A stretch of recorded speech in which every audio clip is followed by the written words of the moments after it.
Isaiah chapter 60 verse 2. చూడుము, భూమిని చీకటి కమ్ముచున్నది, కటిక చీకటి జనములను కమ్ముచున్నది. యెహోవా నీ మీద ఉదయించుచున్నాడు, ఆయన మహిమ నీ మీద కనబడుచున్నది. His grace is very powerful. అయితే ఇప్పుడు ఆయన కృప మరి కాలములను సమయములను మారుస్తుందంట. ఇది మనిషి యొక్క ఆలోచన విధానం కాదు, మనిషి యొక్క క్రియలు కాదు, మనిషి యొక్క కష్టము కాదు. దేవుని యొక్క మరి కృప ద్వారా మాత్రమే మనము దీన్ని పొందుకోగలం. ఆయన కృప మనలో పనిచేసే అవకాశాన్ని మనం ఇచ్చినట్లయితే మరి దేవుడు మనకి గొప్ప విషయాలు బోధించడమే కాదు, ఆ గొప్ప విషయాలను మన జీవితంలో నెరవేరుస్తాడు కూడా. చూడుము, భూమిని చీకటి కమ్ముచున్నది, కటిక చీకటి జనములను కమ్ముచున్నది. యెహోవా నీ మీద ఉదయించున్నాడు, ఆయన మహిమ నీ మీద కనబడుచున్నాడు. So God is trying to shift the focus instead of focusing on the darkness. మరి మనం ప్రస్తుత కష్టాలను బాధలను మనము చూసినట్లయితే దేవుడిచ్చే కృపను మనము పొందుకోలేం. మరి దేవుడిచ్చే కృపను దాని నుంచి బయటికి రావడమే కాదు, అక్కడ మరి ఆయన మన మీద ఉదయిస్తే ఆ చీకటి నుంచి బయటికి రావడమే కాదు, చీకటి లేకుండా పోతుంది. ఇంతకుముందు మీరు చూసినటువంటి శత్రువులను ఇంకా ఎన్నడూ చూడరు అని ఐగుప్తుల గురించి మరి ఇజ్రాయేల్ చెప్పాడు. He told the Israelites about the Egyptians who were under the bondage for 430 years. He was telling them, the enemies that you have been seeing, you will see them no more. ఇప్పుడు దాకా నువ్వు చూస్తున్న శత్రువుల మీద ఎన్నడూ చూడాడు. God can do that. మరి మోషే ఏం చేయబోతున్నాడు? మరి దేవుని యొక్క సహాయంతో, దేవుని కృప ద్వారా వారిని ఈ శత్రువుల నుంచి శాశ్వతంగా బయటికి తీసుకొచ్చేయబోతున్నాడు. And they will never again be slaves. ఇక ఎన్నడూ వారు దాసత్వంలో ఉండరు, బానిసలుగా ఉండరు. ఇక వారిని చూడరు కూడా. పాలు తేనెలు కారే గొప్ప దేశానికి వెళ్ళిపోతున్నారు. God is shifting them to the most powerful richest countries on the planet. ఇది వారు వినలేకపోతున్నారు. ఆ యొక్క బానిసత్వంలో ఆ బాధ ఎక్కువైపోవడం వల్ల they couldn't tap into this good news. మేము బానిసలు ఏంటి, మేము చూసే శత్రువు ఎన్నడూ చూడకపోవడం ఏంటి, మా తాత ముత్తాతల నుంచి మేము ఇలాగే ఉన్నాం, నువ్వు ఒక మాట చెప్తే మారిపోతుందా? వీళ్ళు ఎన్నడూ చూడమా?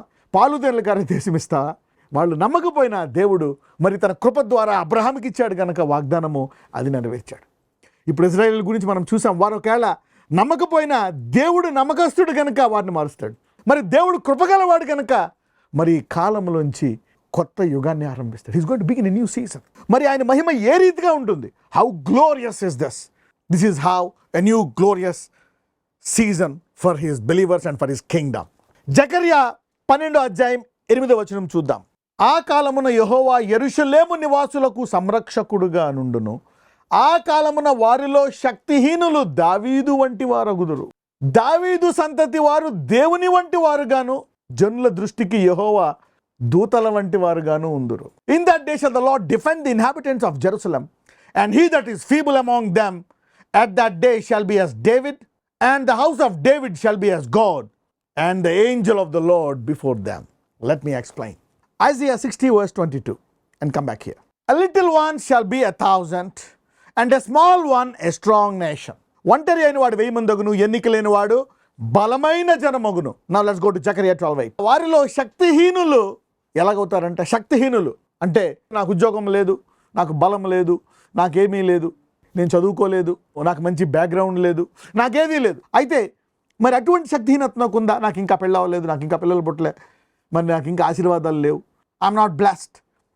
మరి శక్తిహీనులు ఎలాగవుతారంట? దావీదు వంటి వారు అవుతారంట. What do you mean by feeble among them at that day shall be like David? ఒకసారి దేవుడు కావాలనే వీళ్ళు ఇలా నమ్ముతారు, అలా నమ్ముతారు అంటారు. ఆ డైలాగ్ని ఆయన రాణిస్తాడు. రానిచ్చిన తర్వాత ఆయన కాలములను సమయములను మారుస్తాడు. శక్తిహీనులు దావీదు వంటి వారు అవుతారంట. దావీదు, let's now study about David. దావీదు కూడా ఒకప్పుడు శక్తిహీనుడే. తన తండ్రి ఇంట్లో మరి సమూయేలు అభిషేకానికి వచ్చినప్పుడు ఇదిగో చాలా బలవంతుడు తను చూపిస్తూ ఉంటాడు. కానీ అంటాడు ఇంకొకడు ఉన్నాడు, వాడికి ఏమీ తెలియదు, వాడు దీనికి అర్హుడు కాదు, వాడు గొర్రెలు కాసుకుంటున్నాడు, బలహీనుడని అర్థం అక్కడ. శక్తిహీనుడు, he has no power, he is a feeble man, అందుకే వాడిని గొర్రెల దగ్గర పెట్టానంటాడు. మరి అటువంటి దావీదుని అభిషేకించినప్పుడు ఇక్కడ అభిషేకించినటువంటి దావీదు గురించి మాట్లాడుతున్నాడు. మరి ఆ దావీదు ఏం చేస్తాడు? What happens to David? మరి ఆ దావీదు మరి గొప్ప సామర్థ్యాన్ని పొందుకుంటాడు. ఎలుగుబంటిని చీల్చివేస్తాడు, సింహాన్ని తన చేతులతో చీల్చివేస్తాడు.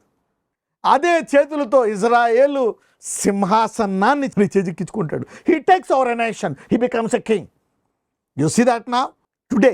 ఈరోజు ఎవరైతే బలహీనులు ఉన్నారో నిన్ను ఇబ్బంది పెట్టే ఎలుగుబంటిని మీరు చీల్చివేస్తున్నారు. నిన్ను ఇప్పుడు దాకా వెంటాడి భయపెట్టినటువంటి సింహాన్ని చీల్చివేస్తున్నారు. See that.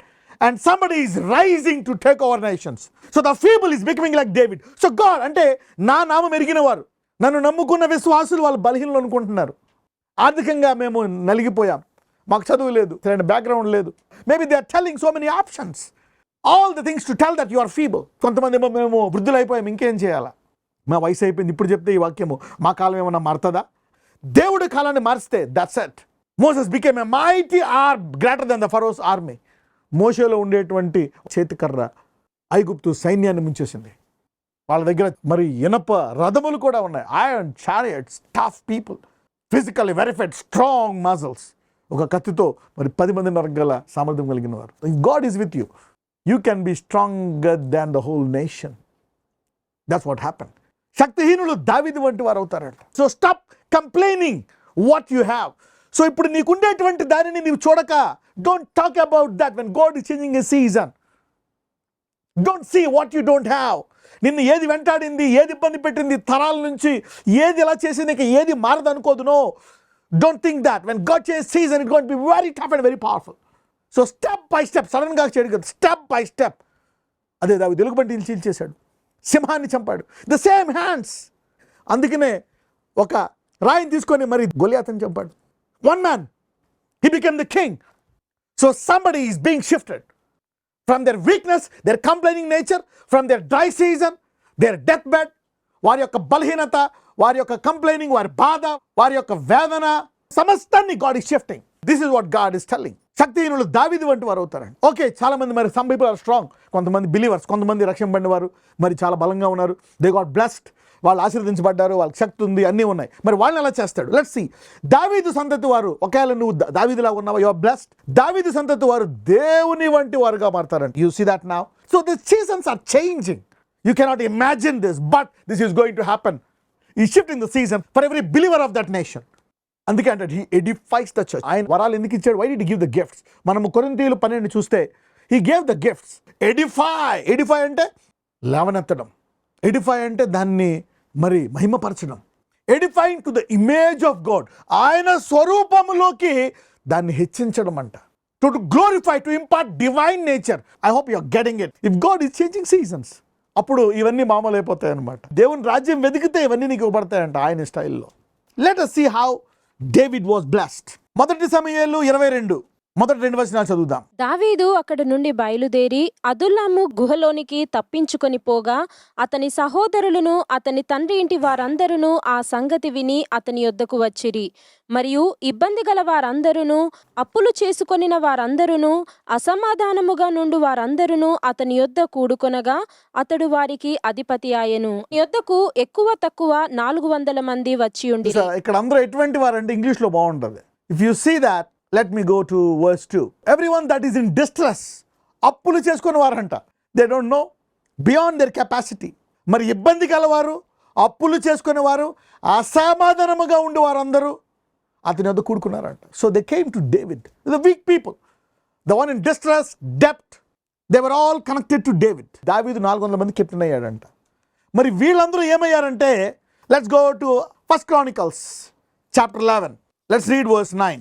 సైన్యములకు అధిపతియగు యెహోవా అతనికి తోడయుండగా, దావీదు ఈ ప్రకారము అంతకంతకు అధికుడగుచుండెను. చూసారా, మరి అప్పులతో ఎలా బ్లెస్ అవుతాడు, ఎలా అధికుడు అవుతాడు?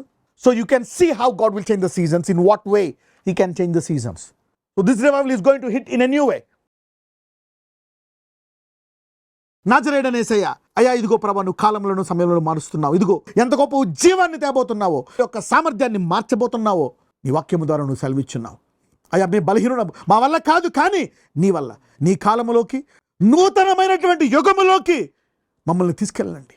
నీ కృపతో మమ్మల్ని ఆ నూతన సామర్థ్యం, దైవ సామర్థ్యాన్ని, దావీదు సామర్థ్యాన్ని అనుభవించి నీ నామాన్ని మహిమపరిచి, ఎప్పుడైతే మాలో బలహీనుడు దావీదు వలె అవుతాడో, మరి దావీదు లాంటి వాడు దైవ స్వభావం కలిగి ఈ భూలోకములో శాంతి, సమాధానము, న్యాయము, స్వస్థత, సమృద్ధి, మంచితనము, నీతి, పరిశుద్ధత తీసుకొస్తాడో, ఇప్పుడు ఈ వాక్యం విన్న వారందరిలోకి నూతన సామర్థ్యాన్ని దయచేయమని నజరేయుడైన యేసునామమున ప్రార్థిస్తున్నాము తండ్రి, ఆమేన్.